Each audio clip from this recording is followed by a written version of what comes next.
How's it going, everybody? Dr. Coin back at it again, and welcome to the Coin Cave. Today, we're going to be discussing some of the different mint marks that have graced our Canadian coins since the inception of our decimal coinage around the year 1858. Up until the year 1908, the vast majority of Canadian coinage would be produced in England, at the Royal Mint in London and at the Ottawa Mint in Birmingham. After the construction of the Ottawa Mint in the early 1900s, Canada would now be independent and would no longer rely on Britain for its coinage. During some early transitional periods and World War I and II, the Royal Canadian Mint would sometimes subcontract the Ottawa Mint in Birmingham and the Royal Mint to make some pieces to alleviate stress, but for the most part, the Canadian Mint would be solely independent and would produce most of Canada's coinage on its own. Because of that fact, at some points, 3 different mints would be producing the same Canadian coins at the same time, which would allow for different variations and mint marks to be conceived. To fully understand the process and journey that Canadian coins have taken, we're going to have to go back in time, and I'm going to take you through some of the history of the Royal Mint in London and the Ottawa Mint in Birmingham, and explain the journey of how coins were produced there, to the inception of the Ottawa Mint, to the Winnipeg Mint, to how coins are made present day, and the mint marks that grace our coins now. Before I do start getting into this, I would really appreciate if you guys would hit that thumbs up and subscribe if you are new and you would like to see more Canadian coin collecting videos just like this.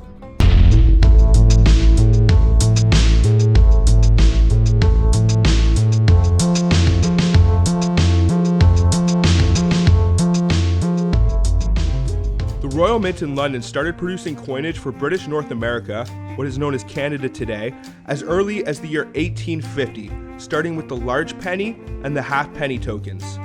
In the year 1852, production was split between the London and the Ottawa Mint in Birmingham. None of the coins struck for Canada at the London Mint at that point or any point since have ever had a mint mark. In 1858, when the province of Canada would begin to issue bronze large cents and silver 5, 10, and 20 cent pieces, the Royal Mint would produce the majority, as well as coins for Nova Scotia and Newfoundland. During the Victorian and early Edwardian era, the Royal Mint would contract the Ottawa Mint. Any coin struck at Ottawa would bear an H mint mark. After the opening of the Ottawa Mint in the year 1908, the Royal Mint in London would cut back its duties and responsibilities. It would still provide designs up until the 1920s and would also provide coinage dies and tools up until the late 1940s. In April 1850, Ralph Heaton II expanded his brass works after the purchase of 4 steam-powered coin presses and 6 planchette presses. Heaton was an experienced die maker and metal fabricator taught by his father in the trade. The first coins they would strike would be Australian trade tokens towards the end of the year. The first coins to ever bear the H mint mark were struck for Chile the following year, and they were the first of many worldwide coins they would produce with an H mint mark over the next 100 years.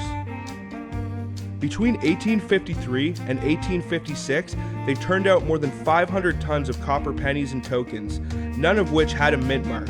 One of the Ottawa Mint's preferred customers was the country of India, which would carry an H mark on many of their 1 rupee coins as late as the year 1985. With growing demand, the company would expand in the year 1862 and move to a larger factory. The Ottawa Mint became the world's largest private mint. They would produce copper coinage for most of the maritime colonies throughout the late 1800s, and they would produce coinage for Newfoundland as late as World War II. Any penny or half-penny tokens from the year 1852 from the Ottawa Mint will be in coin alignment, which means that the reverse and obverse will be facing opposite 180 degrees from each other. Any of the coins struck at the London Mint will be in metal alignment, which will mean that the obverse and reverse are both aligned and facing the same way. In the year 1890, some headway was made towards the inception of the Ottawa Mint. Senators and lobbyists from British Columbia and later the Yukon Territory were mining and shipping vast quantities of gold ore to England and San Francisco for refining.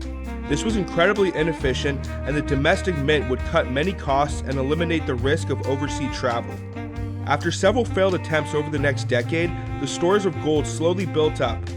During the 1896 Klondike Gold Rush, and after a major discovery of silver in Ontario, in the year 1900, the British Mint would finally agree to establish a Brant Mint in Ottawa.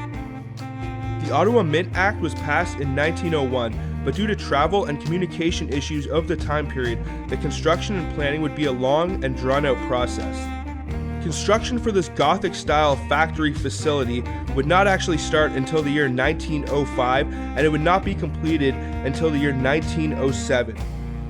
After construction was completed, they would start testing their new state-of-the-art coin presses. The ceremonial opening would take place on Thursday, January 2nd, 1908. Production of 1,000 specimen sets would be the Mint's very first order. Governor General Earl Grey would take the honor of striking the first coin, a 50-cent piece. His wife, Lady Grey, would strike the first 1-cent coin. Full production of circulating coinage would begin the following month, but it would take almost a full year before the Mint would turn out its first gold sovereign. Following the tradition of the London Mint, the Ottawa branch would not use a mint mark on circulating coins. The first coins produced in Ottawa that bore a mint mark were the 1908 gold sovereigns. At the time, sovereigns marked with an initial as a mint mark would indicate the country in which they were produced, so underneath the dragon on the gold sovereign lies a C mint mark, which indicates it was made in Canada. The Ottawa Mint would also produce many coins for Newfoundland between the years 1917 and 1920, and during the World War II years of 1940 to 1942. Some, but not all of these Newfoundland coins struck in Ottawa would bear a C mint mark, but it was not intentional, and it is most likely the result of rushing production and lack of quality control. On December 1st, 1931, the ownership of the Ottawa Mint and all of its lands and properties were transferred to the Canadian government. The Ottawa Mint would not strike any of its own gold coins again until the year 1967 for the centennial $20 gold piece, but it would still refine and assay gold bullion.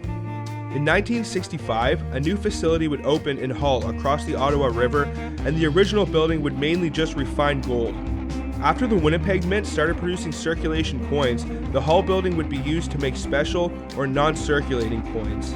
The Royal Canadian Mint became a Crown corporation in the year 1969 after the Government Organization Act came into effect, meaning it would now operate for profit and the sole shareholder would be the Canadian government. After the switch from silver to nickel coinage in the year 1968, it would become increasingly difficult to meet production needs, even with the introduction of the Hull facility just a few years earlier. At first, Ottawa would be the focus for the new facility, as federal law specified that the Mint must be located in the capital. But policy would change, and by 1971, Manitoba would be considered. Manitoba had recently lost several military bases, and its jobs and infrastructure had suffered. Eventually, it was settled on, and a 300-acre plot of land at the edge of the city of Winnipeg would be selected, and construction would begin in the year 1972 and finish in the year 1975. The unique building design would feature mirror glass towers to reflect the building's surroundings. The function of the Winnipeg Mint is to produce all Canadian circulating coins, as well as coinage and blank planchettes for international clients. The Winnipeg Mint has struck coins for over 75 governments and central banks, and has made many innovations and technological strides towards numismatics. In the year 1996, they would strike the world's first bimetallic circulating coins, the toonie. They would make a major breakthrough in the year 2004 with the release of the world's first ever colored circulating coin, the colored Remembrance poppy. Though the majority of circulating coins are produced in Winnipeg, there has never been a circulation coin with a W mint mark. You can only find a W mint mark on Canadian coins in sets for the year 1998, 2000, and 2003 that were produced at the Winnipeg Mint. In the year 2000, the Canadian Mint would switch the composition for most of its circulating coinage from nickel to nickel-copper plated steel. These coins can be identified with a P mint mark under the Queen's bust, and this was used up until the year 2006. In 2006, the Canadian Mint would put aside its long-standing tradition and announce that from this point on, all circulating and numismatic coins would feature a version of the Royal Canadian Mint logo. And this logo has stayed in effect until present day. Canadian coins have an incredibly long and complex history, from their early beginnings at the Royal Mint in London to being contracted to pieces being made at the Heaton Mint to the inception of the Ottawa Mint, all the way to the construction of the Winnipeg Mint. It has been quite the journey, and I think it is amazing that they have such a stoic history. I know that there are some American coins out there that have some really cool mint marks, like the West Point ones and the Carson City mint marks, and I think it's really awesome that we have something that we can kind of compare it to here in Canada.